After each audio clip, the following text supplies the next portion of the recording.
Assalamualaikum warahmatullahi wabarakatuh. Saya Nabila Putri Arfanto dari kelas 11 AI dan IoT akan memaparkan salah satu materi sejarah kebudayaan Islam, yaitu peran tokoh Islam pasca kemerdekaan.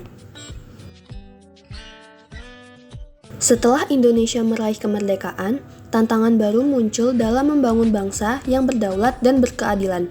Umat Islam berperan aktif dalam berbagai bidang, baik dalam membangun sistem pemerintahan, mendorong pendidikan, maupun mengembangkan ilmu pengetahuan dan teknologi. Beberapa tokoh utama seperti Hamka, Kiai Haji Abdurrahman Wahid atau Gus Dur, dan Profesor B.J. Habibie memberikan kontribusi besar dalam kemajuan bangsa. Perjuangan mereka menunjukkan bahwa umat Islam tidak hanya berjuang untuk kemerdekaan, tetapi juga untuk masa depan yang lebih baik bagi Indonesia. Tokoh pertama ada Profesor Dr. Haji Abdul Malik Karim Amrullah atau yang lebih dikenal sebagai Hamka, lahir pada tanggal 17 Februari 1908 di Nagari Sungai Batang, Sumatera Barat.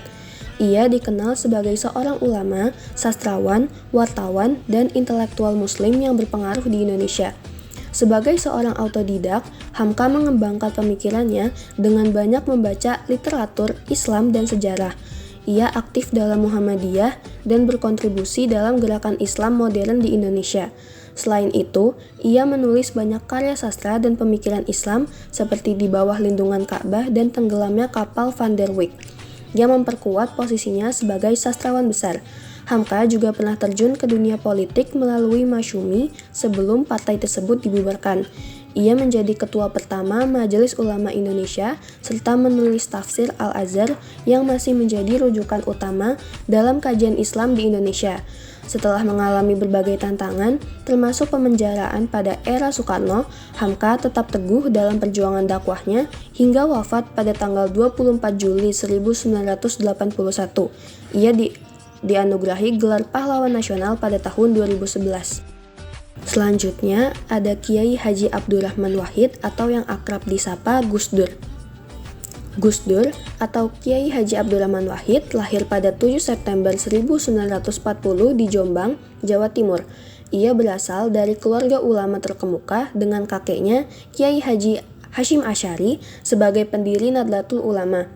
Gus Dur telah berperan besar dalam reformasi organisasi NU selama lebih dari 1 dekade. Sebagai presiden, ia melakukan sejumlah reformasi besar seperti pemisahan institusi TNI dan Polri, serta pembubaran Departemen Penerangan dan Departemen Sosial untuk meningkatkan efisiensi pemerintahan.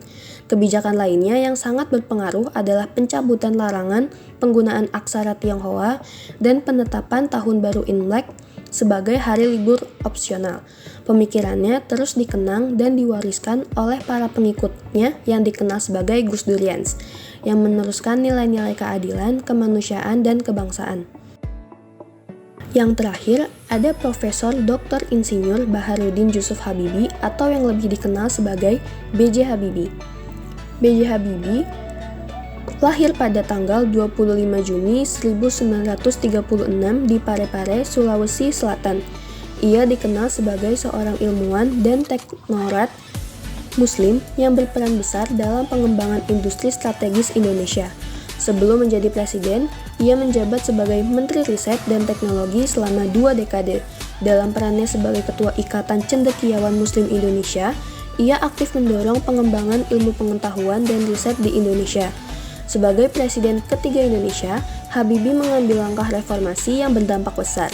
Salah satunya ialah penyelenggaraan referendum bagi Timor Timur yang berujung pada pemisahan wilayah tersebut dari Indonesia. Meskipun masa pemerintahannya singkat, ia meninggalkan warisan dalam bidang ilmu pengetahuan dan teknologi yang masih dikenal hingga saat ini, terutama dalam pengembangan industri pesawat terbang dan penerapan strategi riset nasional. Berikut adalah peninggalan-peninggalan warisan dari 3 tokoh Islam pasca kemerdekaan. Kesimpulan yang dapat kita ambil, peran umat Islam dalam membangun bangsa Indonesia tidak hanya berfokus pada perjuangan fisik melawan kolonialisme, tetapi juga dalam pemikiran, pendidikan, dan inovasi teknologi. Hamka berkontribusi dalam dakwah dan pendidikan. Gus Dur dalam kebijakan inklusivitas dan demokrasi, sedangkan Habibie membawa Indonesia ke arah kemajuan teknologi. Warisan pemikiran mereka harus terus dikembangkan agar Indonesia menjadi negara yang lebih maju, berkeadilan, dan tetap berpegang pada nilai-nilai luhur. Meneruskan perjuangan mereka adalah tugas generasi saat ini untuk mewujudkan Indonesia yang lebih baik. Berikut adalah sumber dan referensi yang saya ambil. Demikian pembahasan mengenai peran tokoh Islam pasca kemerdekaan Indonesia. Semoga kisah perjuangan mereka dapat menginspirasi kita untuk terus berkontribusi bagi bangsa dan agama. Terima kasih telah menyimak, sampai jumpa di kesempatan berikutnya. Wassalamualaikum warahmatullahi wabarakatuh.